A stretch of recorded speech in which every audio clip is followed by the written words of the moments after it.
Hi, I'm Jenna and I'm 40 years old. I've been through a lot with my in-laws mistreating me like many other women have. But my experience is unique because I found a way to stand up for myself. I want to share my story to help others facing similar struggles. It all began when my husband told me, "I have something important to tell you." "What's wrong, honey? Is everything all right?" "No, I'm scared. I saw my mom and sister do something really bad." "What? What did they do?" "I finally understand. I don't think these women have your best interests at heart, and I'm truly sorry for not believing you before." Micah was talking about all the times when Gladys and Hannah, my mother-in-law and sister-in-law, treated me unfairly. They would ruin my outfits for special events, mess with my food and drinks to embarrass me, and even spread lies about my successful business, all because they resented me for marrying their son and brother. I had complained to Mako about their behavior countless times, but he never took me seriously. However, in this moment, he finally did. "Well, what changed your mind?" "I saw this." Mako showed me security camera footage from our business. My husband and I sell crocheted items, like baby clothes and purses. It's a business I started and have been passionate about, but Gladys and Hannah always tried to discourage me from pursuing it. "Are you sure you should be involved in this business? It's not going to succeed, especially with your lack of expertise." "Excuse me?" What she means is that you're not capable enough to handle this business. You should just give up and focus on being a housewife or finding a regular job. Starting a business is too difficult for someone like you. Do you understand what I'm saying? These women always tried to stop me from doing things that made me happy. I think they were jealous because why else would they behave so horribly? My suspicions about them being mean finally became clear when they tried to embarrass me. Even when I showed my ruined dress to my husband, begged him to taste my tampered food, and proved their lies about my business, he didn't believe me. He had to see it for himself, and finally he did. The video Micah showed me was shocking. I couldn't believe people would do something so terrible. In the video, we could see two masked women, one taller and one shorter, vandalizing our building with spray paint. Take a closer look. Notice the lady with the necklace. I looked closer, and it seemed like Gladys' unique necklace that Micah brought her from Fiji. I understand now. Who else could it be? They look so similar. I believe you now. Tears welled up in my eyes. I felt both angry and hurt because it took him so long to believe me, but I also felt relieved that someone finally understood my struggles. I didn't want to tell him about this because they were his family. I couldn't just speak badly about them or take them to court for the damage they caused. But I did want to get back at them, and I had been thinking about how to do it for a long time. Suddenly, Micah's phone rang, and it was Hannah. "Speak of the devil, right?" He answered and talked to her for a bit.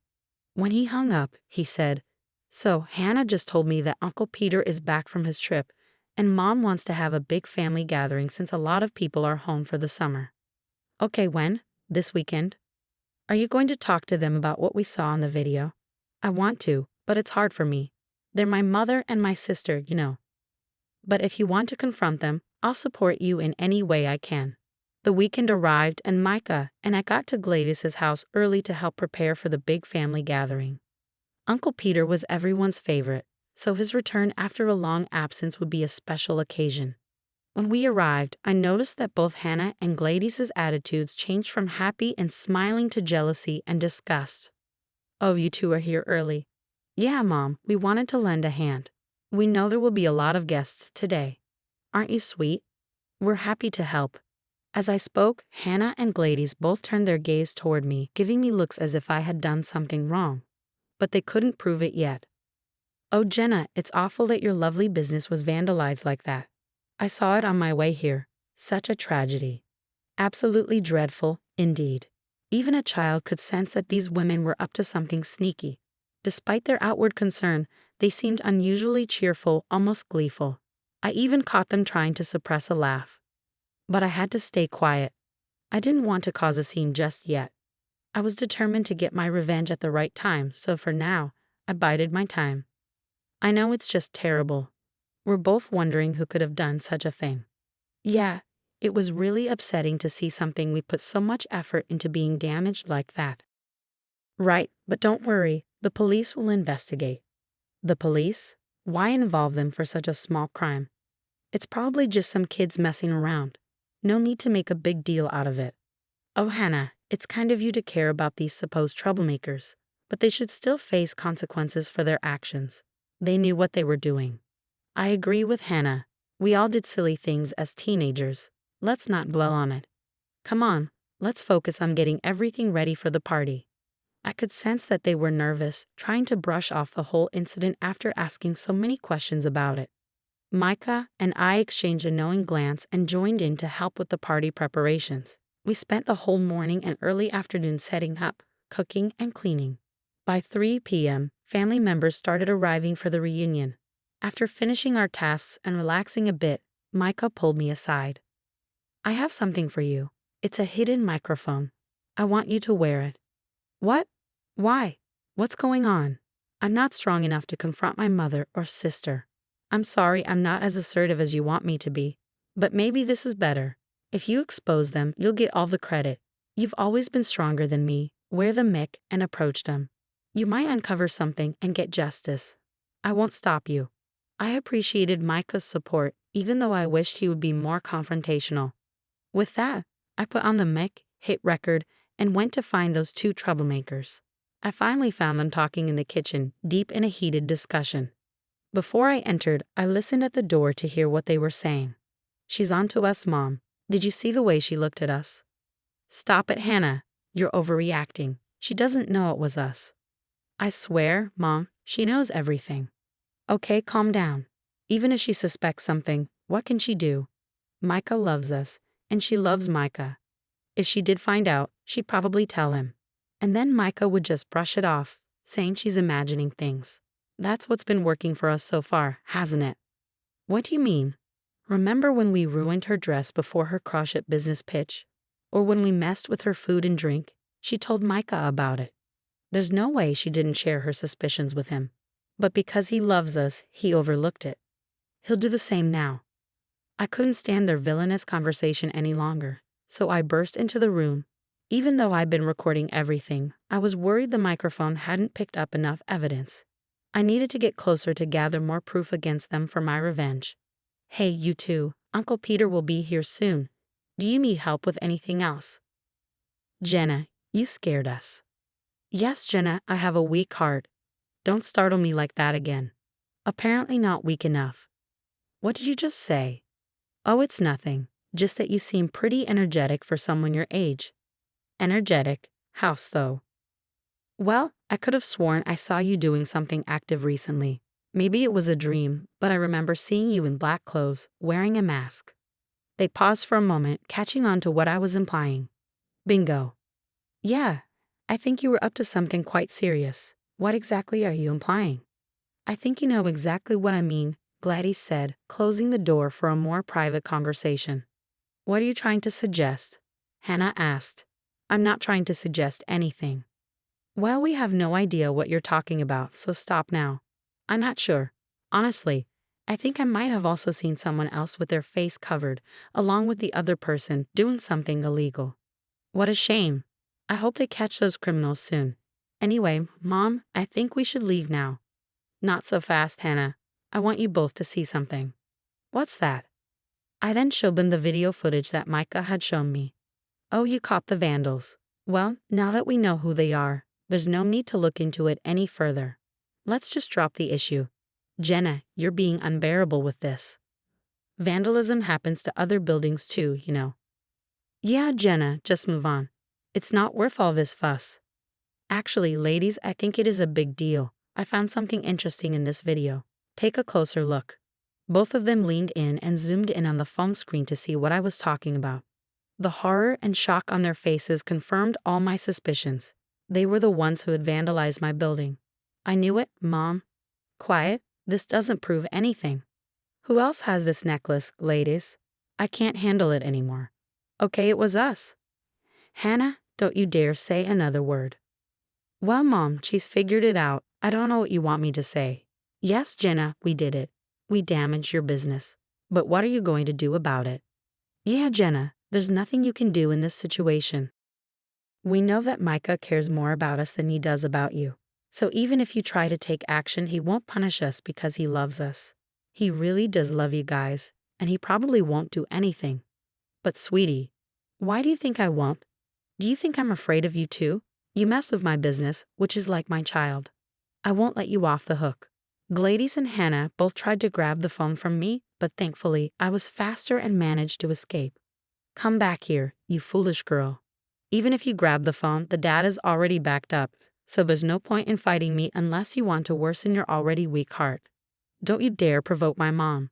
Do you think you're funny? Do you think you're clever? Give us the data now, or else I'll. What? Huh. What will you do? I'll hurt you in ways you never imagined. Oh, I'm shaking in my boots. Please don't hurt me. You cheeky little thing. We were running around the kitchen until I finally opened the door. It's a good thing I did because right outside was Micah. Help, your mom and sister are acting crazy. I came to tell you that Uncle Peter is here. What's happening? I'll tell you what's happening. Your wife is falsely accusing us of damaging her business, and she's threatening us. That's not true. Tell them, Micah. There was silence. Micah looked upset, struggling to speak clearly. I know you're not used to arguing with your mom and sister, or arguing at all for that matter, but I need you to stand up for me, your wife, right now. Please. Still, there was silence, and Micah looked dejected. I felt a pang of disappointment. You see, honey, Micah will always side with us, not you. He loves us more. Now that's not fair. I love you all equally. You're all important to me, which makes it tough to decide. Decide what? Why not choose honesty? We both know it. You're the one who showed me the footage. What, Micah? Why would you do that?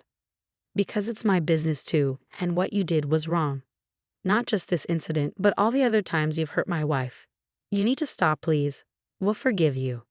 Speak for yourself. I'm still going to press charges. Not while I'm here. Just then, Uncle Peter, our respected guest of honor, walked in.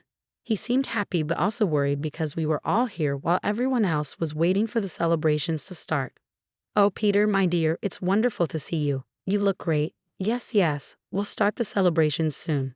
Let me take you to your special seat. Tell me all about your trip. We're not done with you, Jenna.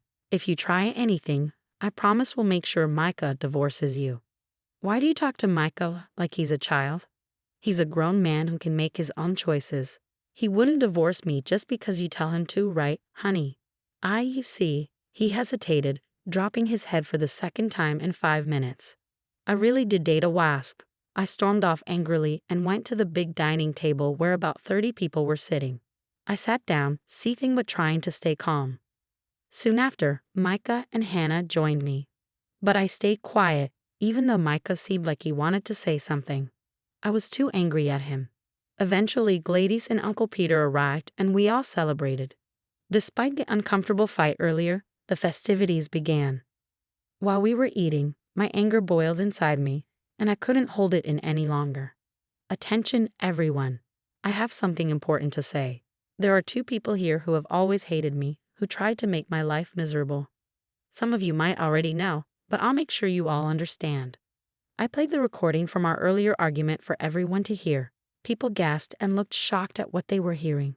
Hannah and Gladys were frozen in their seats, denying everything and accusing me of lying. The dinner turned chaotic. I yelled at Gladys and Hannah, and they yelled back. The other adults at the table tried to figure out what was happening. Micah, as usual, stayed silent. That is, until he heard sirens, and then everyone went quiet. The police were on their way to the house. What have you done, you wretch? I'll get you. I didn't do anything. I did. I'm the one who called thee. Mom, Hannah, you need to face the consequences for what you've done. I called the police on you, and they have a warrant for your arrest, because I secretly recorded the conversation that Jenna played for everyone. We've all seen how Mom and Hannah treat Jenna, but none of us said anything, especially me. Jenna is my wife, and from now on, I'm standing by her side because she's been proven right. Mom, Hannah, please cooperate. At that moment, the police entered the house and arrested Gladys, who cursed and yelled as she was taken away. Hannah tried to run but was caught by the police. Both women were embarrassed as they were dragged out of the house. They glared at me, calling me names, and at Micah, accusing him of betrayal. After Hannah and Gladys left, the night continued, albeit a bit awkwardly. We all opened up about how toxic they were. Even Uncle Peter joked that he'd rather be in prison than be around them. We laughed and enjoyed the rest of the family reunion without them. Throughout the night, some family members received calls from a local jail. Knowing it was Hannah and Gladys, some answered and told them they needed to learn a lesson. Others pretended the network was down, and many simply refused to take the calls. Micah and I grew closer after he supported me by calling the police. Hannah and Gladys paid a fine for the damages and are out of jail, but their egos took a hit. When we see them now, they look ashamed and afraid instead of jealous and disgusted, which suits me fine. Revenge has never felt so satisfying.